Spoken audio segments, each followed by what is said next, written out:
No se olviden de esas dos posiciones. Esto ya hemos hablado, todos los ruidos anormales. Esto fue lo primero que vimos. Y acá me olvidaba mostrarle, esta es la imagen que se ve en la ecocardiografía, la típica imagen en boca de pez, que es propio de la estenosis mitral de origen reumático. Insuficiencia mitral, estenosis mitral. Entonces, hoy vamos a ver estenosis. Es decir, las valvulopatías pueden expresarse como estenosis y como insuficiencia. Y cuando se asocian estenosis con insuficiencia, que puede existir y que no es tan infrecuente, cuando se asocia estenosis con insuficiencia se habla de enfermedad. Por ejemplo, si se asocia estenosis con insuficiencia mitral, se habla de enfermedad mitral, que es relativamente frecuente. Lo que no es muy frecuente es que se asocie estenosis aórtica con insuficiencia aórtica. Otro aspecto importante es que las valvulopatías, la mayor parte de las valvulopatías son adquiridas y un mínimo porcentaje son congénitas. Por ejemplo, ustedes deben recordar que la válvula aórtica tiene 3 valvas. ¿Cómo se llaman esas valvas, por favor? A ver, ¿alguien que recuerde? Voy a calificar.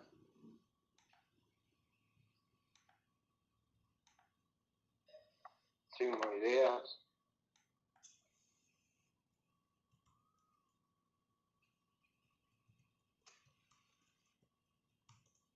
¿Alguien que recuerde cómo se llaman esas valvas de la aorta, de la válvula aórtica? Valva semilunar izquierda y valva semilunar derecha y valva semilunar posterior no coronario.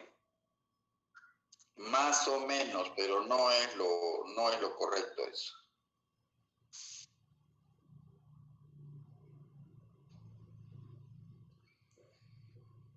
La válvula aórtica y la válvula pulmonar se las llama las arterias sigmoideas, las dos.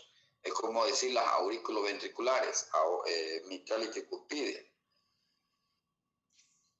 ¿Cómo se llaman las valvas de la válvula aórtica? ¿Se acuerdan qué forma tenía? De un nido de una paloma. En nido de paloma, ¿no ves? Como un nido de paloma, así se llama. Esta es una imagen de una válvula aórtica sumamente calcificada, llena de calcio, de origen reumático. ¿Cómo se llaman las valvas? Jóvenes, estoy muy preocupado porque no están leyendo. Les he recomendado que lean anatomía y fisiología cardíaca.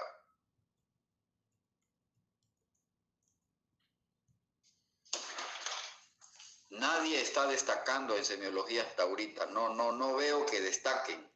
Son 80 y tantos alumnos, estudiantes, y no veo que nadie destaque. Se llama valva coronariana derecha, valva coronariana izquierda y valva posterior o no coronariana. ¿Por qué se llama valva coronariana derecha? Porque de ahí nace la arteria coronaria derecha. Valva coronariana izquierda porque de ahí nace la arteria coronaria izquierda. Y la posterior se llama no coronariana porque no da origen a ninguna de las coronarias, porque son solamente 2 coronarias.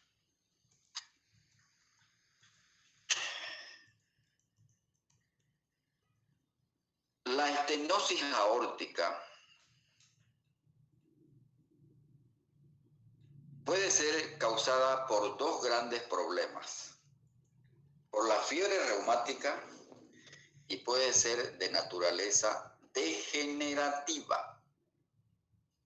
¿Qué es lo que nos orienta dentro de la anamnesis para sospechar que la estenosis aórtica sea reumática? La edad de presentación de los enfermos. Si un paciente tiene síntomas de una estenosis aórtica antes de los 40 años, lo más probable es que sea de origen reumático. Ya saben por qué la fiebre reumática es una enfermedad de la niñez. En cambio, si un enfermo tiene síntomas de estenosis aórtica más allá de los 40, 50 años o 60 años, eso tiene que ser de origen degenerativo. Degenerativo en el sentido de que la válvula aórtica es la que más se envejece. ¿Por qué? Porque está sometida a una presión alta, como es la presión que genera el ventrículo izquierdo en cada ciclo cardíaco. Y esta degeneración de la válvula, o sea, normalmente la válvula que más se envejece es la válvula aórtica, de las 4 válvulas. Pero este envejecimiento, esta degeneración se hace más patente si el paciente tiene factores de riesgo, hipertensión, diabetes, consume tabaco, dislipidemia y más cosas. Y la otra enfermedad que se asocia con el pasar de los años a que la válvula se degenere es cuando el enfermo nace con una válvula aórtica bicúspide.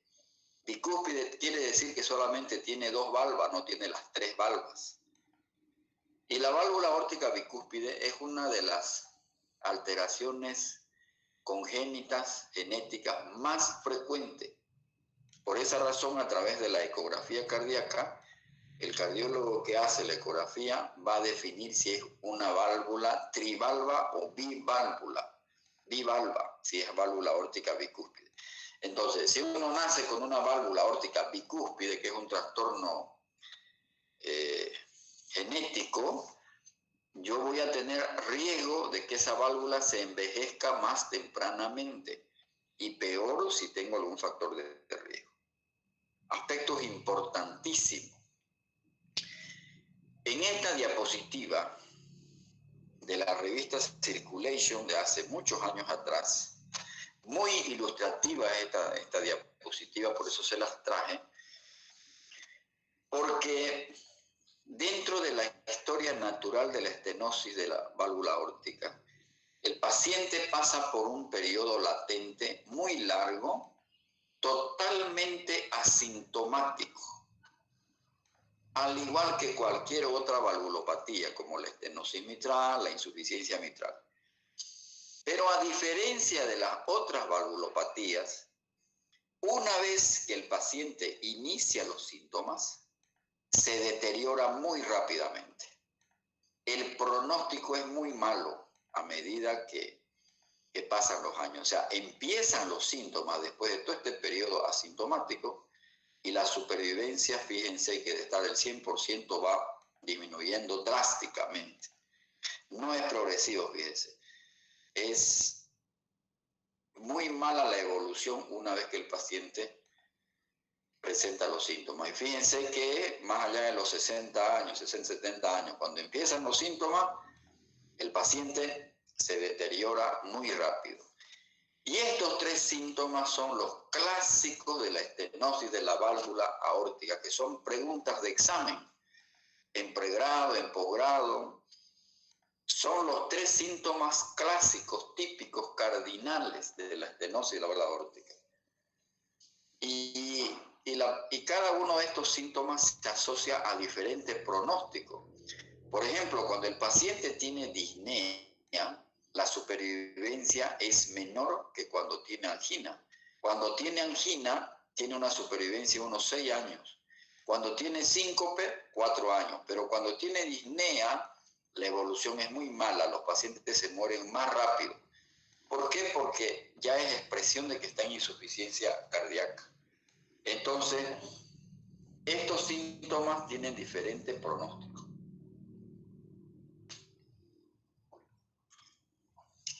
Si uno se pone a auscultar a los pacientes mayores de 60 años, y peor si tiene factores de riesgo, siempre hay que buscar un soplo de estenosis aórtica.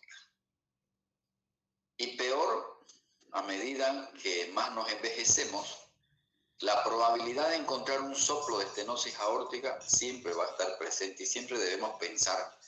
Entonces, cuando examinemos a un geronte, así venga por cualquier problema, ocultemos ese corazón porque ese paciente puede tener una estenosis aórtica y entonces importante es derivarlo a ese enfermo porque el pronóstico es muy malo a medida que se presentan los síntomas. Angina, disnea de esfuerzo y síncope. Los tres síntomas cardinales de la estenosis de la válvula aórtica. ¿Cuándo empiezan los síntomas?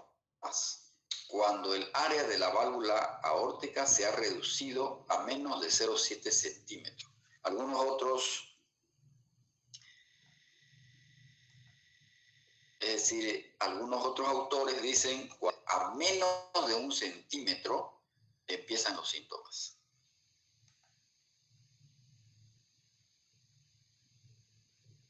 Si está más allá, el paciente puede que no tenga síntomas. Pero cuando el área valvular se reduce a menos de 1 centímetro, empiezan los síntomas. Semiológicamente, lo que vemos a un geronte, a un paciente que viene por estos tres síntomas, son importantes los datos de la semiología cardiovascular. Es decir, lo que yo les voy a exigir de que ustedes sepan diferenciar, distinguir desde el punto de vista semiológico. A la palpación, el pulso arterial es de ascenso lento y de amplitud disminuida. A eso se llama el pulso parvus y tardus. Parvus porque tiene una amplitud muy disminuida. A ver, pálpense ustedes el pulso. La onda de pulso genera una amplitud. En los pacientes con estenosis aórtica, cuanto más grave es la estenosis, cuanto más obstruida esté la válvula, usted va a palpar un pulso muy débil, no lo va a sentir esa amplitud. Por eso se llama pulso parvus. Y también es tardus en el sentido que tiene una onda de ascenso muy lenta. No se olviden que cuando viene la sístole, la sangre tiene que salir por la arteria aorta. Pero como está obstruida, va a salir poca sangre y en forma lenta. Por eso se llama el pulso parvus y tardus, característico de la estenosis aórtica. Si uno palpa el choque apexiano, es intenso y sostenido. Y puede palpar un forémito sistólico sobre el segundo a tercer espacio intercostal derecho, sobre el borde esternal derecho, acá. Un frémito. Ya saben que el soplo de la estenosis aórtica valvular es mesosistólico y se irradia a las carótidas. Usted puede ocultar también acá en el cuello el soplo. El primer ruido generalmente no se modifica. El segundo ruido está disminuido. El segundo ruido, el S2, está disminuido. Y es frecuente encontrar un cuarto ruido. ¿En qué fase del ciclo cardíaco se oculta el cuarto ruido? ¿Alguien me dice?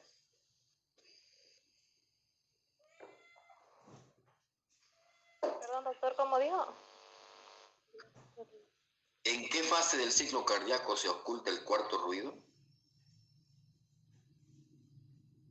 Es antes de la sístole, doctor. ¿Y cómo lo ubico en los ruidos cardíacos? ¿Ante el primer ruido o después del segundo ruido? ¿Dónde lo ubico? Es antes del primer ruido, doctor. ¿Cómo te llamas? Daniela Quinteros. Daniela, exactamente. El cuarto ruido cardíaco se escucha antes del primer ruido cardíaco. En cambio, el tercer ruido cardíaco se oculta después del segundo ruido cardíaco. ¿Y qué expresa el cuarto ruido cardíaco? Es patológico. ¿En qué patología yo encuentro un cuarto ruido cardíaco?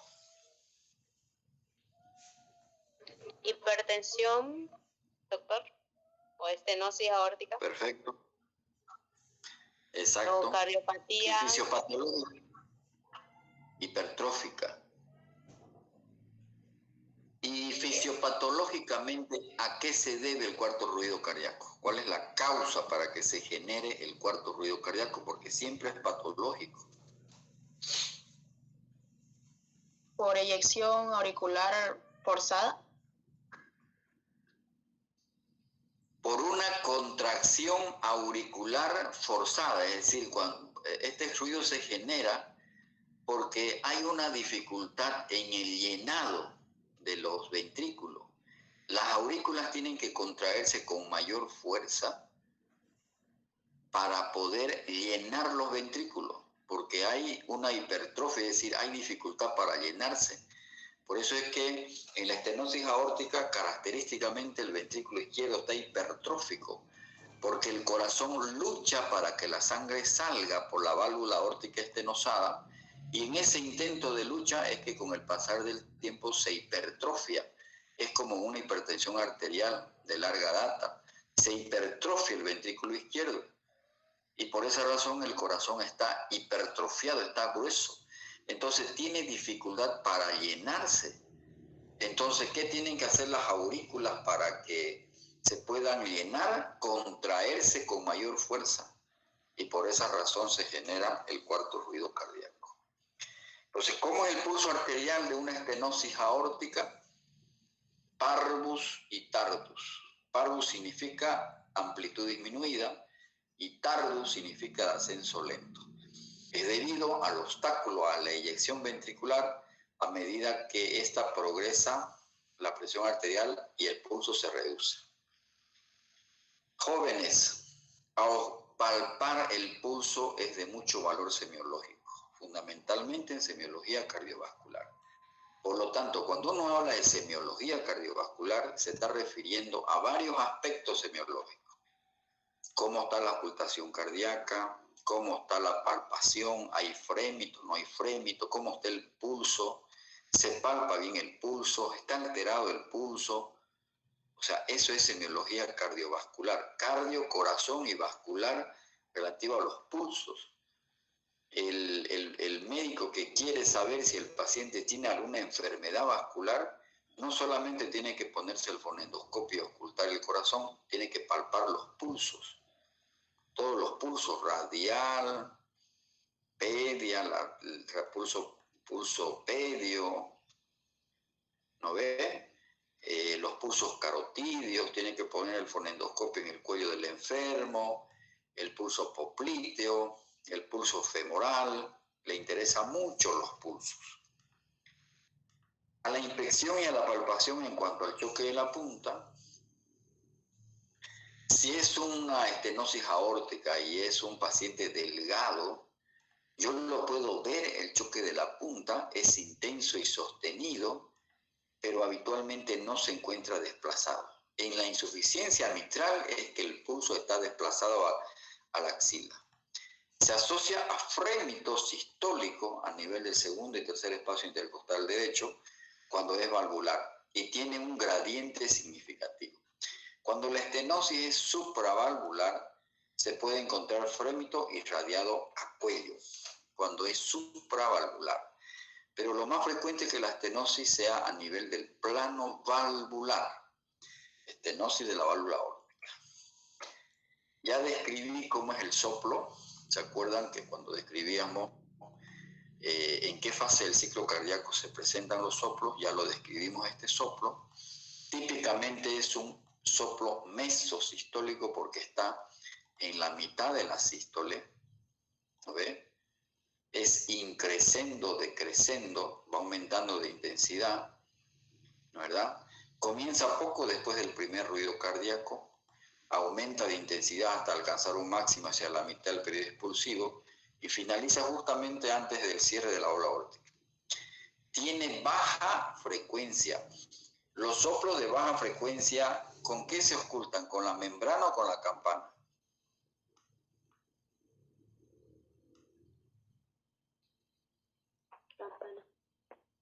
Con la campana, doctor. Es rudo, áspero y de máxima intensidad en la base del corazón. Si usted quiere ocultar mejor los soplos de la base aórtico y pulmonar, ¿en qué posición lo va a poner al enfermo? En posición de azulay, ¿verdad? Azulay. Sentado y con el cuerpo inclinado hacia adelante y sobre todo en expiración. En esa posición uno lo puede ocultar mejor el soplo de las bases, o sea, el soplo de estenosis de la válvula aórtica. Gallavardin, el fenómeno de Gallavardin. ¿Qué es ese fenómeno? Este señor estudió mucho la válvula aórtica. Y resulta que él decía, hay como dos fenómenos auscultatorios cuando un enfermo tiene estenosis de la válvula aórtica. Hay un soplo rudo, áspero, en el foco aórtico, o sea, en el segundo espacio, al lado derecho del esternón, ¿verdad? Ahí se oculta el soplo de estenosis de la válvula aórtica.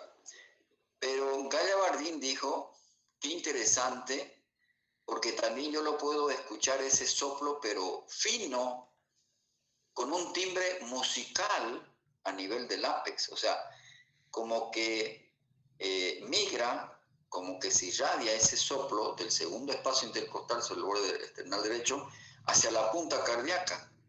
Yo voy bajando mi fonendoscopio sin soltarlo y me voy dando cuenta que el timbre de ese soplo va cambiando desde el segundo espacio intercostal hacia el ápex. ¿Y qué características tiene ese cambio de timbre? Resulta que en el ápex tiene un timbre musical y se llama en arrullo de paloma. En arrullo de gaviota, decía Gallavardin. No llamaba paloma, él llamaba gaviota. Es un soplo de timbre musical que se oculta así ya con la membrana y no con la campana. Entonces ese es el fenómeno de Gallavardin. Creo que lo tengo más arriba. A ver, voy a ver.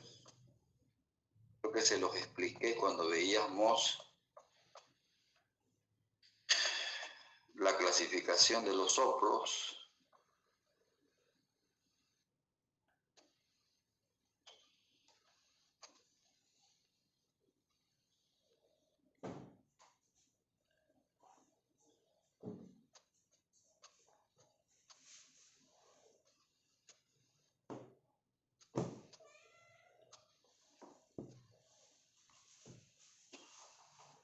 Ahí está. Esa es.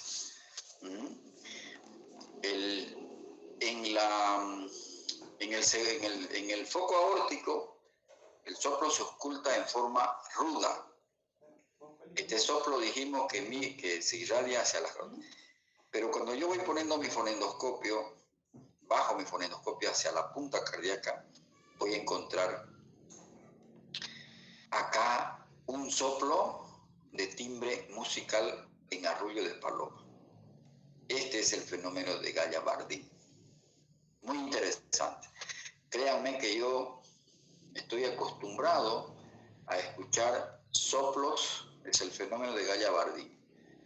Esos enfermos que vienen más allá de los 70, 80 años a una consulta cardiológica, que vienen por cansancio, lo primero que uno tiene que buscar es problema aórtico. 5 minutos de descanso. ¿Queda clara la semiología de la estenosis aórtica? Infección palpación y ocultación. Percusión no nos sirve mucho, no tiene mucho valor en semiología cardiovascular. Entonces, fíjense ustedes que palpando el corazón, palpando el pulso y poniéndose el fonendoscopio, poniendo el fonendoscopio al pecho del paciente, siendo sistemático en la ocultación, foco mitral, foco tricuspideo, aórtico, pulmonar y el foco accesorio de ER,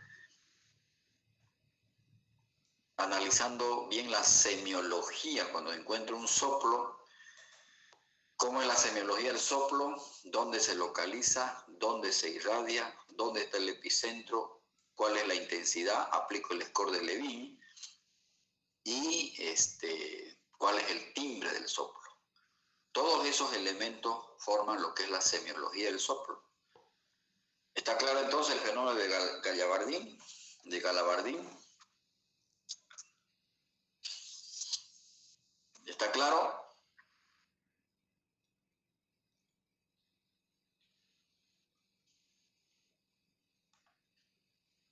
Sí, doctor. Ya, vamos avanzando entonces. Insuficiencia aórtica. ¿Cuál es la diferencia fundamental desde el punto de vista? Es decir, tienen muchas diferencias, obviamente, una estenosis y una insuficiencia, ¿no? Pero hay algunos elementos importantísimos en la insuficiencia aórtica que no tiene la estenosis aórtica. Por ejemplo, la insuficiencia aórtica puede ser de presentación aguda. En cambio, la estenosis aórtica es una enfermedad crónica. Pero yo puedo tener un paciente con insuficiencia aórtica aguda. ¿Y cuáles son las causas de insuficiencia aórtica aguda? La disección de la aorta y la endocarditis infecciosa aguda. Estas dos enfermedades pueden producir insuficiencia aórtica aguda. Y la forma crónica, en países subdesarrollados, la principal causa de insuficiencia aórtica sigue siendo la fiebre reumática. Por esa razón, jóvenes, tienen que leer mucho fiebre reumática, porque este es el dolor de cabeza para las valvulopatías. Es la principal causa de compromiso valvular. Sin embargo, la insuficiencia aórtica también se puede presentar cuando hay problemas del anillo valvular. Y una de las enfermedades que puede provocar insuficiencia aórtica crónica es cuando el paciente nace con el síndrome de Marfan. Las enfermedades de tipo inmunológicas, reumatológicas, tipo artritis reumatoidea, lupus eritematoso sistémico, también pueden acompañarse de insuficiencia de la válvula aórtica. Por definición, la insuficiencia aórtica es el reflujo de sangre de la aorta al ventrículo izquierdo durante la diástole como resultado de una válvula aórtica incompetente, porque cuando viene la sístole ventricular, cada vez hay un aumento, los ventrículos se van llenando de sangre hasta que llega a su máxima capacidad. ¿Con cuánto se llenan los ventrículos de sangre? ¿Cuánto es el volumen de fin de diástole? Es decir, la sangre pasa de las aurículas a los ventrículos. ¿Cuánto es lo máximo de sangre que acapara el ventrículo izquierdo antes de contraerse? A eso se llama el volumen de fin de diástole. Volumen de sangre al final de la diástole. O sea, los ventrículos se llenan, ¿no ves? En diástole. ¿No ves? En sístole se vacían, en diástole se llenan, ¿no ves? En el colegio nos decían qué es la sístole, qué es la diástole. Durante la diástole, las cámaras cardíacas se repletan de sangre y durante la sístole se vacían, ¿no es verdad? Pero en colegio pensábamos que el corazón quedaba vacío de sangre y no es así, ¿no? Hay un volumen de fin de diástole y un volumen de fin de sístole. Y hay un volumen latido. ¿Cuánto es el volumen de fin de diástole? ¿Alguien me dice?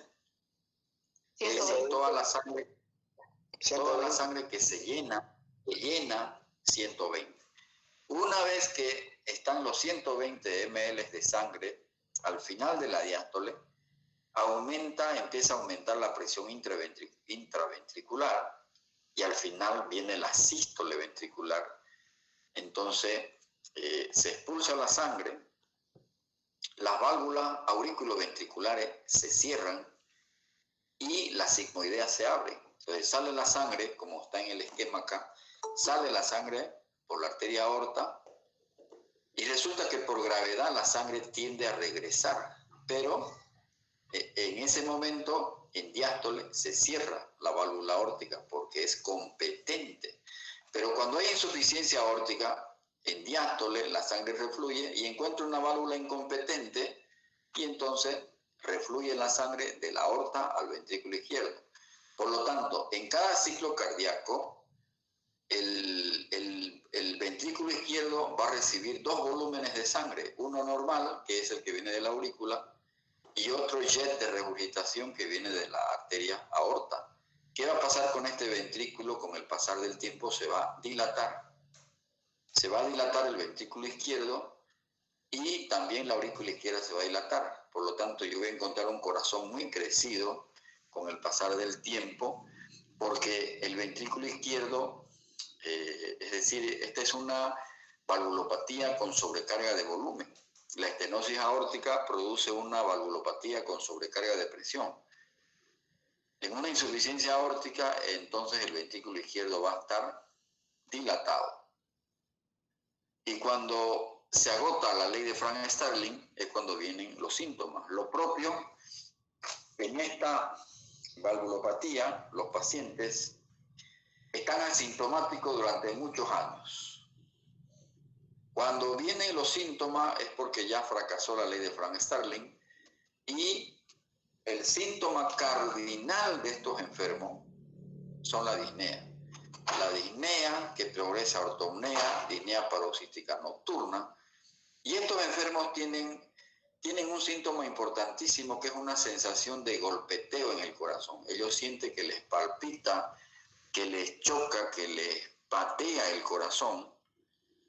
Y eso es porque el corazón está muy crecido, tiene una sobrecarga de volumen.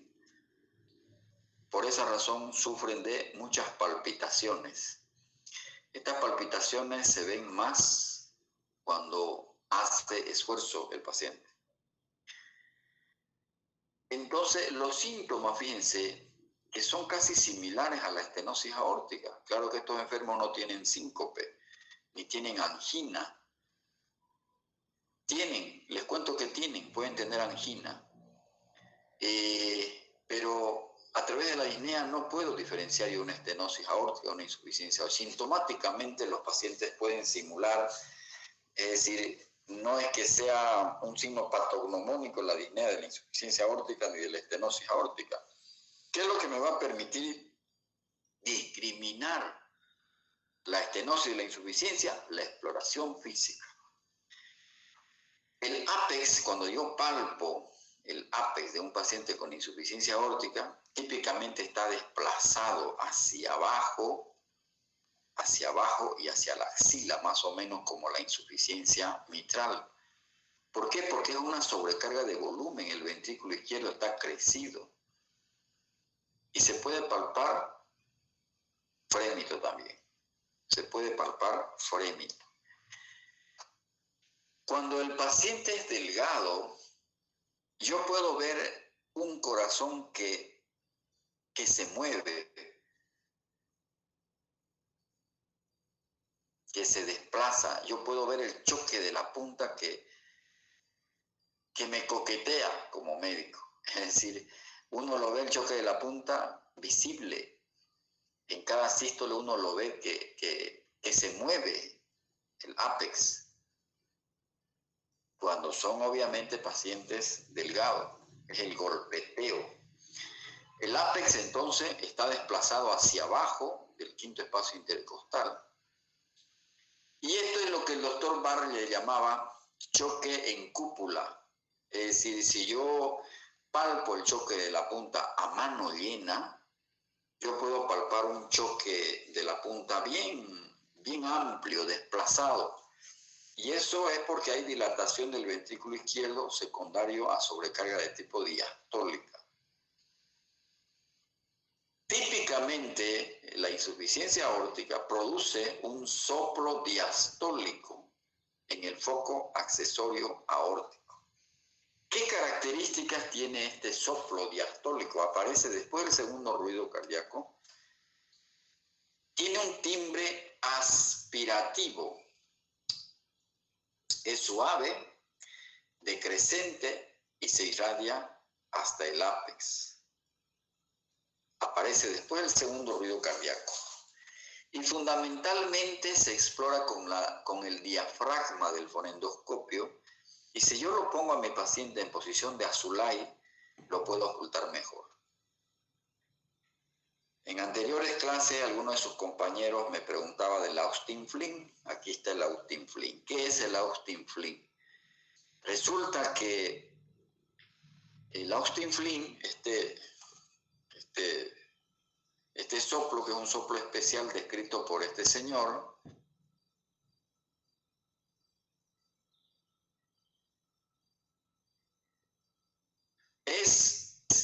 tiene un timbre de retumbo, es rudo, funcional en el ápex, sin que exista una lesión de la válvula mitral, sino porque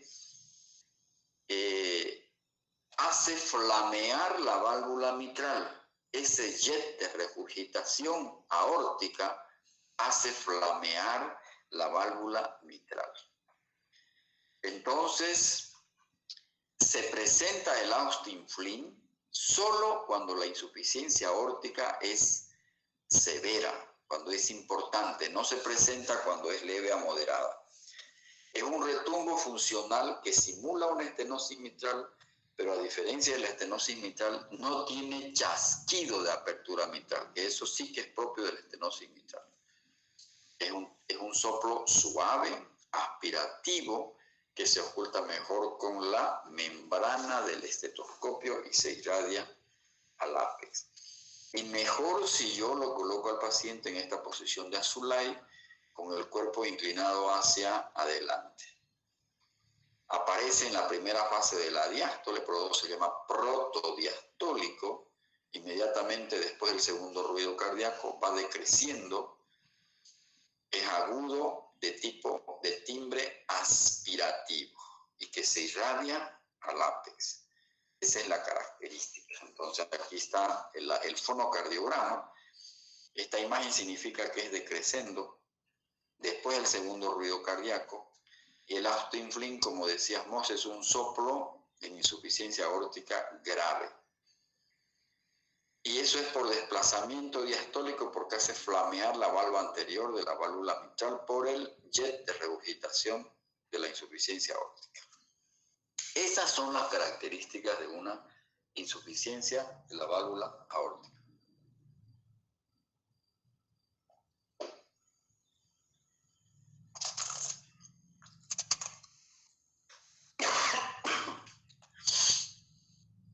La insuficiencia de la válvula aórtica tiene innumerables signos. Muchos de los médicos europeos describieron con lujo de detalles los signos de insuficiencia de la válvula aórtica. Es la valvulopatía que más signos presenta en la exploración semiológica. Sin embargo, puede que uno ya no vea tantos signos descritos en la insuficiencia de la válvula aórtica porque estos enfermos ya tienen la oportunidad de operarse a tiempo, ¿no? Porque todas las valvulopatías, la mayor parte de las valvulopatías ahora se operan, se les cambia la válvula y los pacientes tienen mejor pronóstico. Pero cuando uno va y lee un libro de semiología de hace muchos años atrás, con lujo de detalle, la mayor parte de médicos europeos describieron muchos signos y les pusieron sus nombres. Y vamos a ver, por ejemplo, el signo de Muset, o Muset. ¿Quién era Muset?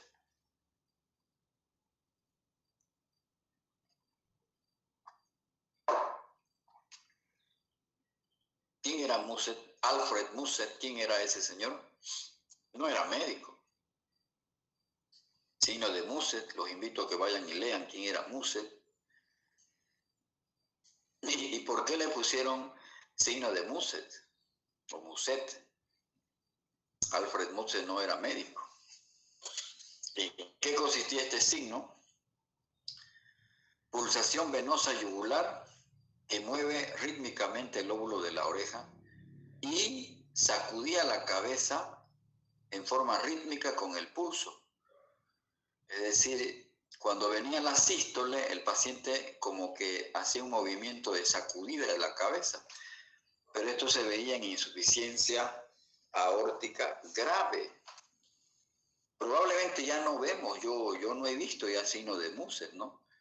Yo soy viejo ya en la medicina, ustedes son jóvenes todavía, y ustedes tampoco lo van a ver ya porque, a no ser que sean enfermos que no han tenido la suerte de operarse. Yo hace unos 8 años atrás vi uno de mis últimos enfermos que no se pudo operar y lo vi morirse al pobre enfermo, digamos, ¿no? Porque no tenía condiciones económicas para operarse. Y les mostraba a mis estudiantes, ¿no? Hasta que fue el último día ya de que falleció el paciente, ya dejé de verlo y dejé de acordarme de la signología que tenía la insuficiencia aórtica. Típicamente, los pacientes que tienen insuficiencia de la válvula aórtica, sobre todo lo que está muy insuficiente la válvula, tienen una presión diferencial muy amplia. Normalmente, ¿cuánto es la presión diferencial? ¿A qué se llama presión diferencial? Díganme. Porque los pacientes con insuficiencia aórtica tienen una presión diferencial muy amplia. Y es un dato que llama la atención cuando la enfermera le toma la presión arterial.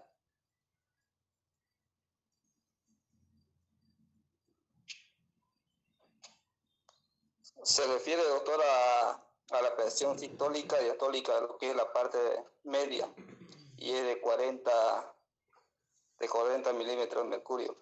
¿Cómo se calcula? ¿Cómo se calcula? Sí. Se calcula con las dos diastólicas y una de lo que es sistólica. No es igual que presión arterial media, ¿no? No es lo mismo presión diferencial que presión arterial media. ¿Cómo se calcula la presión diferencial? No me acuerdo entonces. ¿Alguien se acuerda?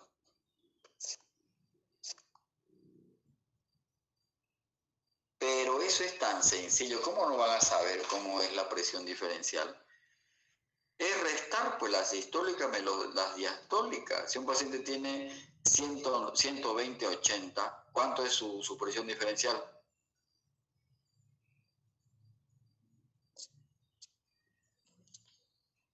40. 40, pues 40. Caramba.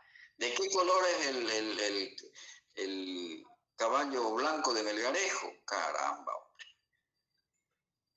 La presión diferencial es la presión sistólica menos la presión diastólica. Normalmente no debe superar de 40 milímetros de mercurio. Entonces usted resta la sistólica menos la diastólica y eso es la presión diferencial. En estos enfermos, esa presión diferencial está más de 40 milímetros de mercurio. Entonces, la enfermera va a venir y te va a decir, doctor, me llama la atención la presión de este paciente. ¿Cuánto tiene? Tiene de sistólica 200 y de diastólica 60. Entonces, 200 menos 60, ¿cuánto es? 140. O sea, puedo dar muchos ejemplos. Lo cierto es que la presión diferencial en los pacientes con insuficiencia aórtica es mayor de lo normal, más de 40. Puede ser 150-70, puede ser 180-80. Es una presión diferencial que se llama divergente, más la sistólica y menos la diastólica, ¿verdad? Esa es la presión divergente. En cambio, en la estenosis aórtica, la presión es convergente. Se acorta la presión diferencial, se achica, se juntan las presiones. Aquí se alejan las presiones. Hay una presión sistólica muy alta y una presión diastólica normal o baja. Cuanto más grave es la insuficiencia aórtica, es más la presión diferencial. Pero cuando ya fracasa el corazón, cuando entra en insuficiencia cardíaca el enfermo, cuando ya fracasa la ley de Frank-Starling, que dicho sea de paso, tienen que ir a leer qué es la ley de Frank-Starling, esa presión sistólica ya baja, ya no tiene esa presión diferencial tan amplia. Y esto cuando uno lo va a ver, cuando uno lo conoce en la evolución al enfermo. Cuando yo le hago seguimiento a un enfermo y cuando empezó a venir a mi consulta, cuando yo lo detecté, estaba empezando su problema de insuficiencia aórtica, yo voy a encontrar esas presiones diferenciales muy amplias. Le hago seguimiento 1 año, 2 años, 3 años, 4 años, 5 años, y resulta que en algún momento ya entra en insuficiencia cardíaca el enfermo y ya no hay esa presión diferencial. Y eso no es porque ha mejorado el enfermo, es porque ya ha entrado en insuficiencia aórtica. Y estos enfermos, como tienen esa presión diferencial amplia, 180 de sistólica y 80 de diastólica, por darle un ejemplo, son catalogados como hipertensos. Pero no es en realidad por hipertensión arterial, es por insuficiencia de la válvula aórtica. ¿Entendido qué es la presión diferencial? Doctor. ¿Cómo? Sí, doctor. Pulso de Corrigan. Corrigan, médico europeo que describió, que vio cómo era el pulso de los pacientes con insuficiencia aórtica y por eso en la historia de la medicina se llama pulso de Corrigan. Pulso caracterizado por expansión o ascenso rápido del pulso arterial, seguido por un colapso abrupto del mismo. ¿Qué se llama el pulso de Corrigan? El pulso Zeller. También se llama el pulso el martillo de agua. Es muy diferente al pulso de la estenosis aórtica. Aquí el pulso es saltón. Uno palpa el pulso del enfermo, sea el pulso radial, el pulso pedio, y se nota que es de amplitud alta, o sea, es de mayor amplitud. Es amplio el pulso. En cambio, en la estenosis aórtica es parvus. Aquí es Zeller, o sea, es amplio el pulso. Créanme que uno encuentra en los pacientes con insuficiencia aórtica muchos signos. Como les digo, los europeos se tallaron, se entusiasmaron y hay una infinidad de signos. Hay el signo de Muset, el signo del pulso de Corrigan. Ahorita vamos a ver el signo de Hill. Normalmente, ¿cómo es la presión arterial sistólica en los miembros inferiores y en los miembros inferiores? ¿Dónde es más alta?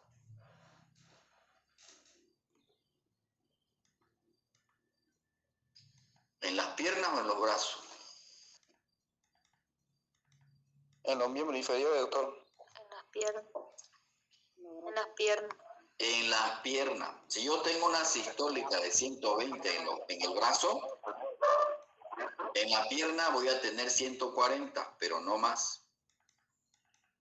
El signo de Hill, porque fue el doctor Hill que lo describió, y por eso le pusieron el signo de Hill, él, cuando exploraba a sus enfermos, le llamó la atención que la presión sistólica en las piernas excedía la de los brazos. Más de 30, más de 40, más de 50, más de lo normal. Y el signo de Hill, cuando uno lo encuentra, cuanto más alto esté este número, es decir, cuanto más alta esté la presión sistólica en las piernas, es más grave la insuficiencia aórtica. Es decir, es un signo de gravedad, el signo de Hill.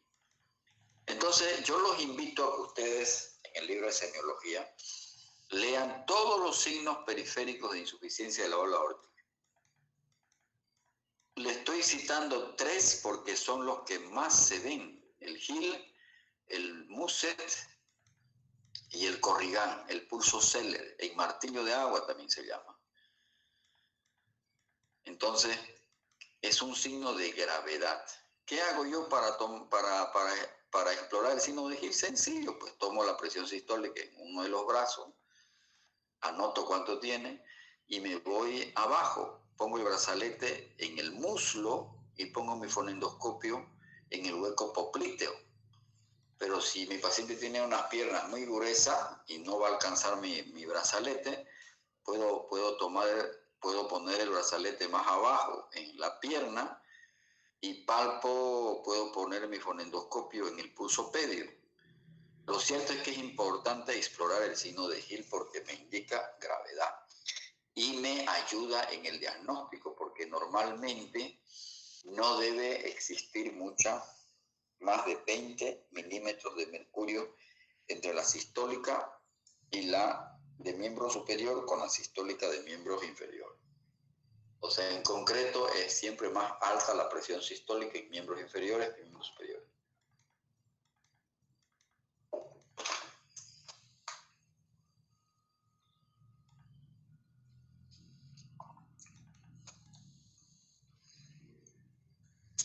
Hasta aquí son las valvulopatías adquiridas y las más frecuentes. Es decir, válvula mitral, estenosis, insuficiencia; válvula aórtica, estenosis, insuficiencia. Es decir, tienen que saber ustedes la semiología de las 4 valvulopatías. No voy a preguntar yo fisiopatología, mucho de causas, sino semiología. ¿Cómo es el pulso? ¿Qué característica tiene el pulso? ¿Cómo es el soplo? ¿Qué característica tiene el soplo en una estenosis mitral, en una insuficiencia mitral, en una estenosis aórtica, en una insuficiencia aórtica? ¿Dónde se irradia? ¿Qué timbre tiene? ¿Dónde se localiza? ¿Dónde es el epicentro? Entonces, una clase más y prácticamente estuviéramos terminando esta parte de semiología cardiovascular. Y se van preparando para la teoría del electrocardiograma. Entonces, el día jueves, 2 clases más de esta parte. El jueves vamos a avanzar las cardiopatías congénitas, ya las más importantes desde el punto de vista semiológico. No voy a describir totalmente las cardiopatías congénitas, porque eso es materia de 4º año. Pero sí me interesa que ustedes sepan los elementos semiológicos. ¿Alguna pregunta? Doctor, Sí. yo tengo una duda. Cuando usted dice, cuando habla de frénito sistólico, ¿esto se refiere cuando uno va a palpar corazón o hay que sentir el agrandamiento? ¿O a qué se refiere con eso? Y otra pregunta más, tengo lo que es el ruido paradójico, ¿también va casi basado al pulso paradójico? Ya. El frémito es la palpación del soplo. El soplo se explora con auscultación, ¿no ves? Con el fonendoscopio. El frémito se explora con palpación, poniendo la palma de la mano en el pecho del enfermo. No siempre es fácil discriminar si es un frémito sistólico o un frémito diastólico, porque eso es una característica de la auscultación. Lo importante es palparlo el frémito. Todo soplo que es grave se acompaña de frémito. Si ustedes van y recuerdan el score de Levin, que es para la intensidad del soplo, los soplos en grado 4 ya se acompañan de frémito. Es decir, un soplo que tiene frémito significa que es intenso el soplo, que es grave el soplo. Y generalmente indica una cardiopatía estructural. ¿Está claro? Sí, doctor. Entonces el dolor va a ser en eso mayormente, va a ser intenso y grave. Mayormente el paciente se Claro. Cuando hay frémito, quiere decir que eso coincide con un soplo en grado 4 del score de Levin. Revisá a ver el score de Levin, lo que se clasifica en 6, ¿no ves? 1 sobre 6, 2 sobre 6, 3 sobre 6, 4 sobre 6. Si hay frémito, es que el soplo es 4 sobre 6. Tiene que ser un soplo intenso. Y no tienen que dudar que si hay frémito, es que es una cardiopatía estructural grave. Por eso hay que palpar el pecho del enfermo. Todo el pecho, todo el precordio se palpa. A mano llena, y también se palpan las carótidas, el cuello, porque puede haber un soplo, el soplo de la estenosis aórtica, el soplo de la estenosis pulmonar, se irradia a las carótidas. Y si el soplo es intenso, yo voy a palpar frémito en las carótidas igual. ¿Ok? Y lo otro que me preguntabas, el pulso paradójico, ¿no? ¿Se relaciona con el ruido paradójico? No, no hay ruido paradójico, es pulso paradójico. ¿Qué es el pulso paradójico? El pulso paradójico más o menos se relaciona a la inspección mayormente para ver, digamos, ¿no? Si hay un problema, puede ser una insuficiencia, parece aórtica igual. Nada, te aplazaste. No hay nada que ver, no, eso no es a la inspección. El pulso paradójico no es a la inspección. No se ve el pulso paradójico. Bueno, para el jueves me dicen que es el pulso paradójico. Les dije yo, en semiología cardiovascular hay pocos síntomas, pero hay una infinidad de signos. Los signos se exploran, se investigan. Siéntese, señor, póngase de barriga, póngase de espalda. Hay que buscarlos. Hay que buscarlos. Y eso es semiología, semiotecnia. ¿No ven? Los pacientes no van a venir a decirte, tengo signo de Hill. Usted tiene que ir a buscar el signo de Hill, tiene que ir a buscar el signo de Muset, el pulso Zeller. ¿Alguna otra pregunta?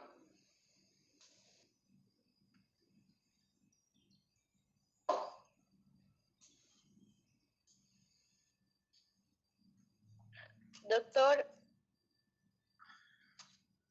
Diga.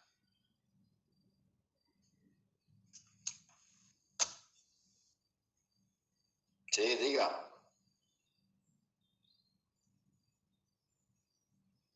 tengo una pregunta.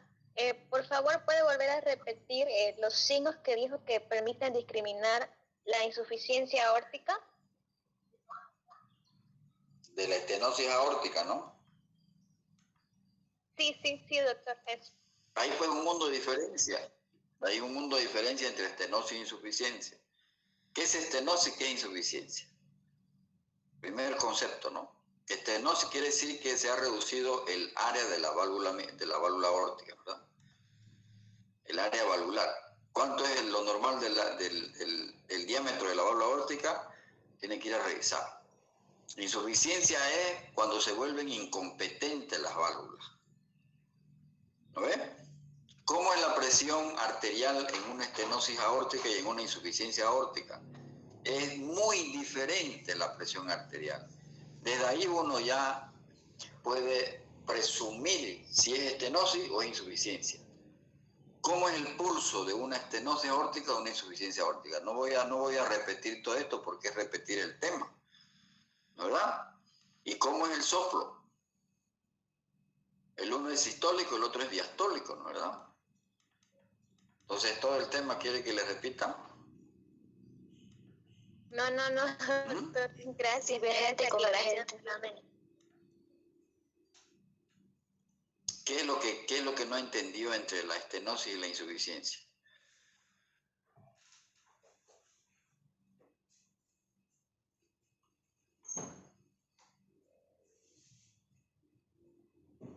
La presión arterial es muy diferente en la estenosis aórtica y en la insuficiencia aórtica.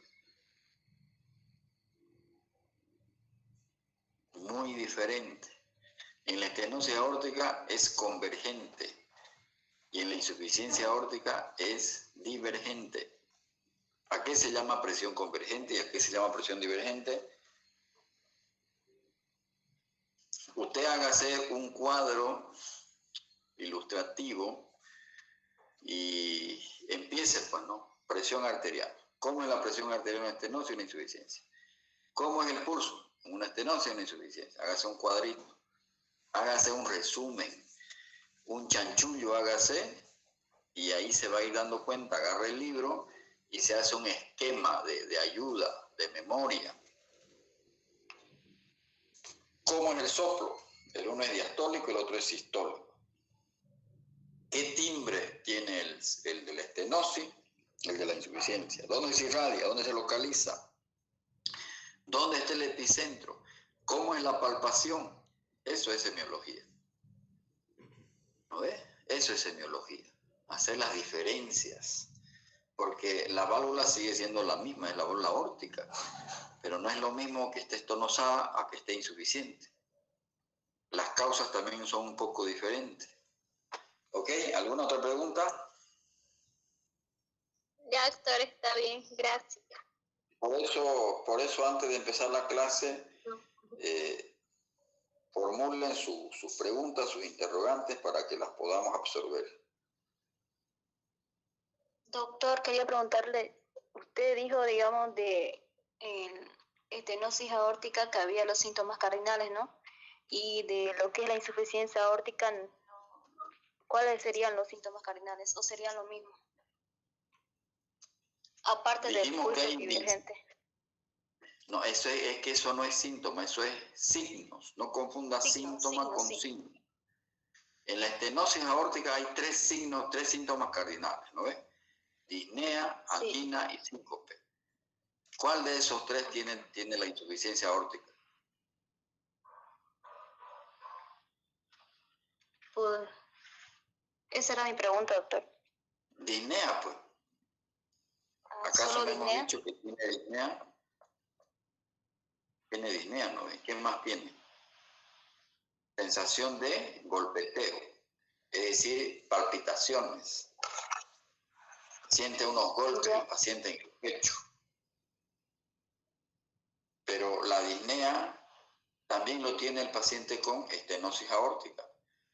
Pero el paciente con insuficiencia aórtica habitualmente no tiene mucha angina ni mucho síncope. Pero no es que el paciente con estenosis aórtica va a tener los tres síntomas juntos. No siempre es así. Tiene un inicio. Y cuando ya está en la etapa final, puede que uno preguntándole al enfermo, ¿y usted, señor, cuando empezó su enfermedad, con qué síntoma empezó su enfermedad? Le cuento, doctor, que mi padre lo primero que sintió fue una vez un mareo. Y ya después le daban mareos a repetición. Ese mareo es el síncope, ¿no es verdad? Para nosotros es como un síncope. Y no le dolía el pecho. Sí, doctor, cuando él caminaba 2 cuadras le dolía el pecho. ¿Te das cuenta? Y ahora ya está con disnea. ¿Qué quiere decir la disnea? Que es un síntoma ya de una enfermedad más evolucionada. Por eso es que la anamnesis es clave. En la historia clínica, la enfermedad actual, esa es la finalidad de la enfermedad actual, hacer cronología de los síntomas, es decir, cuál apareció primero y cómo evolucionó. Eso es lo que usted tiene que... Por eso yo les decía, es un arte armar la enfermedad actual. Eso cuesta mucho. Y eso no va a aprender haciendo una sola historia clínica. ¿No ven? Mientras más historias clínicas uno pase, más hábil se convierte en armar ese rompecabezas de los síntomas de la enfermedad actual.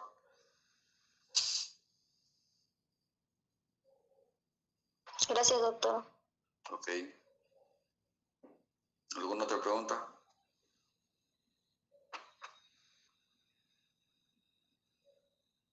Bueno, jóvenes, entonces, el jueves o viernes, jueves y viernes, creo que terminamos esta parte de semiología cardiovascular y nos dedicamos a electrocardiografía. Si se dan cuenta, ¿qué enfermedades estamos viendo? Estamos viendo fiebre reumática, hemos visto Chagas, ¿verdad? Y estas 4 valvulopatías. Luego vamos a ver cardiopatías congénitas, las más frecuentes desde el punto de vista semiológico. Semiológico. Infección, palpación, auscultación. ¿Verdad? Entonces, todo lo que estoy hablando está en el libro de semiología de Argente Álvarez. Si no hay preguntas,